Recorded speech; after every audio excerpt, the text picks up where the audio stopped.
Hi everyone, it's Desert Rose. This video is going to be more of a personal video because I'm going to tell you guys a story about something that happened to me, and I also will be making another video similar to this in terms of it being more of a story time video. So as you could tell by the title, this is how I met the fairy jewelry maker. And I was going to set the mood by making food, and I didn't, because I didn't want to wake up my dogs. Especially my cats are pretty okay when I'm doing stuff in the kitchen, but my dogs are very talkative. They're huskies, so I figured that I'll do that later if I get hungry. This takes place in New Jersey. I was raised in New Jersey, so this happened before I was traveling and living in different areas of the U.S. specifically, because I have traveled in two other countries. And the backstory to this, or more of side notes, I guess, that I worked in the food industry for most of my life. Recently, I've been a bartender,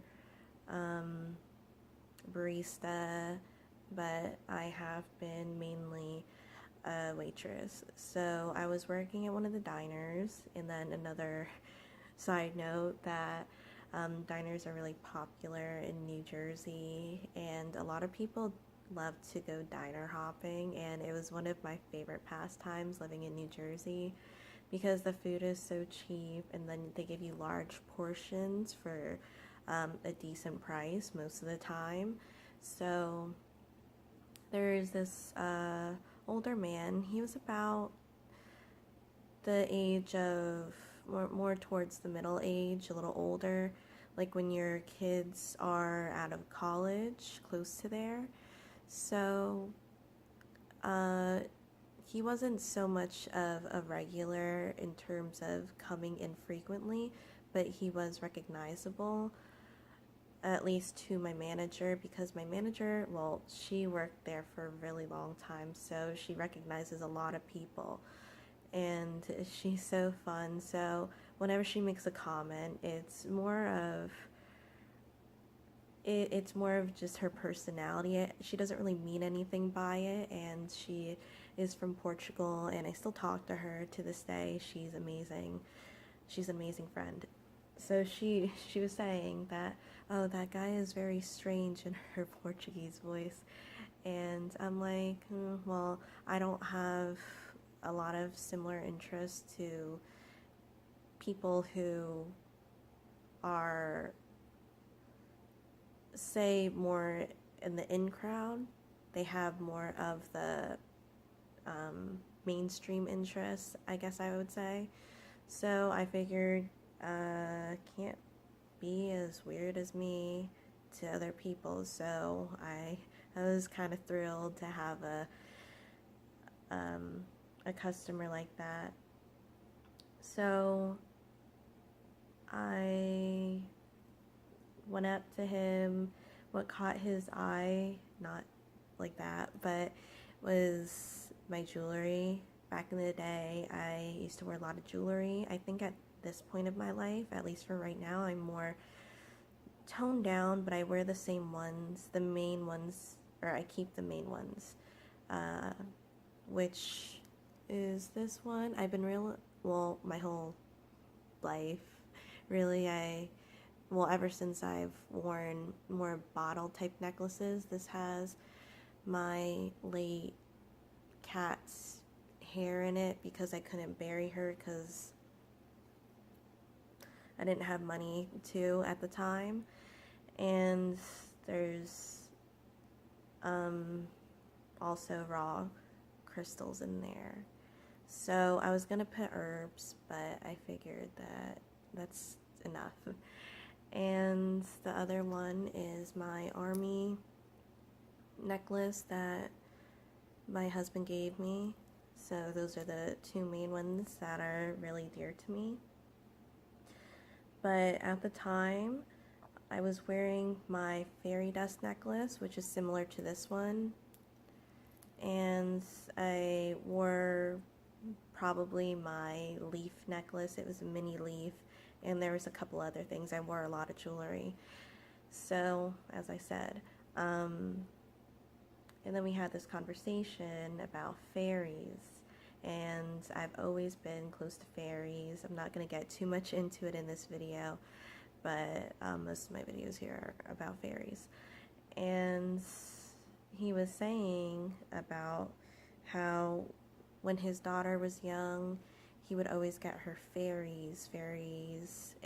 He would hang the fairies too, like on her ceiling, and to make her feel better, or to watch over her. And also he would even put fairies like on a string and hang it out of her window, and I thought that was so sweet. So he did ask what if I've seen any other fairy jewelry in the stores, and I was like, yeah, I do see fairy jewelry a lot, but I don't have a lot of them, because I usually go to thrift stores to purchase a lot of pieces, since I feel like they're more unique. Well, they're not more unique, but less people have them, I guess, because I don't want to say that. And I was hoping I didn't offend him, because he was saying that I make the fairy jewelry in these stores, and if you go to mainly like the stores in the mall, and even when I was living up near, well, in the Salem area, when I was living in that area, in some of their shops, they did carry his jewelry. So it was mainly like the fairy dust that I was wearing, and the pictures or the pendants of fairies and other, I would say, more pagan, occult type jewelry, which is mainly what I'm into, even though I'm not wearing them right now, but it still has meaning to me. So I was really excited, because not only that we were talking about fairies, but I guess it felt like more of confirmation on the path that I'm on. Like, out of all the people I would meet, I could meet in my lifetime, I met the fairy jewelry maker. So it really intrigued me, and as I said, it definitely piqued my interest. So he said that once he goes to his shop, he is going to pick up some jewelry for me and then bring it back whenever he comes back to the diner. And I'm like, oh, that's awesome. But my life took me up to New England, and I didn't stay at the diner very long after that, so I'm just checking the time since I can't really see it. I'm peeling nail polish as I'm saying this story, or reciting this story, so I'm sorry that was rambly. I hope it wasn't too much, just because I know I can talk a lot, but I figured I would do this video again because I didn't feel like I wanted to post the videos yesterday. So thank you guys so much for watching. I am going to do more videos after this, so if you see this attire that you can barely see, that's why. Okay, I'll see you guys soon.